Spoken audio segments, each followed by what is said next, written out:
Hi guys! For today's video ay naisipan ko nga po na magbahagi ng konting makakayanan para sa tingin natin ay nangangailangan. At dahil malayo nga po ako ay nakisuyo lang ako sa aking kapatid para maiabot ang konting tulong. At eto nga po ang napili namin na mabigyan. Ang pinili kong way ng pagbigay ay hindi money hunt na nauuso ngayon dahil sa tingin ko yung mga taong medyo talagang medyo kulang, ay wala talagang kakayahan or chance para makakuha sa money hunt dahil hindi naman sila laging nakakapag-online. So, mas pinili namin na piliin na lang or tignan kung sino yung medyo salat at yun na lang po iabot namin ng diretso sa kanya.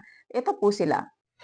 Hello everyone, good evening. So, ngayon po ay pupuntahan na po namin yung pinapapuntahan sa akin ng aking sister, si Sis Jing Jimenez. Meron po siyang pinapabigyan ng bigas and ayan, ito po yung ipamimigay namin.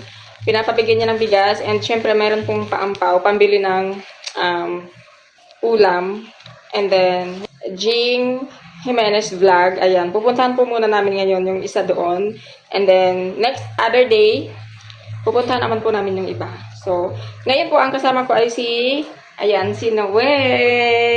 Ayan, sasamahan niya ako, pupuntahan po doon si, ano pangalan nun? Si Ate Marites. Ayan. So, yun po yung single parent po siya. Meron po siyang mga anak. Wala na po siyang asawa. So, bibigyan po namin siya ngayon ng pangsaing na bigas and pambili ng ulam. Medyo gabi na nga po ako kasi marami-rami po yung ginawa ko. Masyadong busy sa paglalaban ng aking mga gown. So, tara, samahan niyo po ako at puntahan po natin si Ate Marites. Maliwanag man? Oh, super.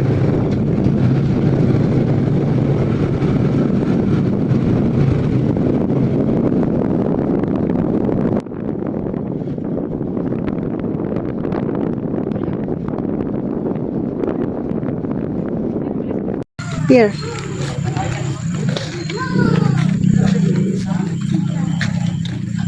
Alam.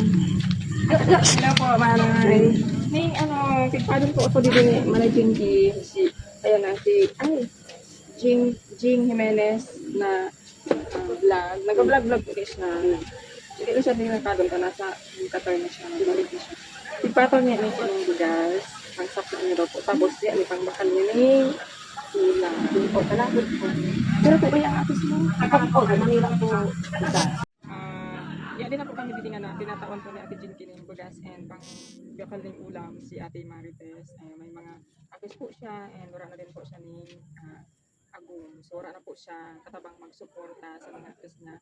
So siya ang napili ni Ate Jinky. Napili na ang natawan ng bugas, masak na niya and pambakal ulam. So ate, ano lang naman po yan. Konti man lang po yan. So hayaan mo at sa mga susunod may mga kasunod pa naman pong blessings. Ayan. Thank you. Bye-bye. May ulam na ako muna. Sige. Bye-bye. Ate Marites, yan po ang balay ninda. Ayan. Kaya deserve niya din po matawan talaga ng bagas tsaka pang ulam. Okay. Thank you, Ate Marites. Bye-bye. Thank you po. Good evening. So, ayun guys, sana magkaroon pa tayo ng maraming chance sa susunod na makapagbahagi para sa iba. Thank you so much for watching. Bye!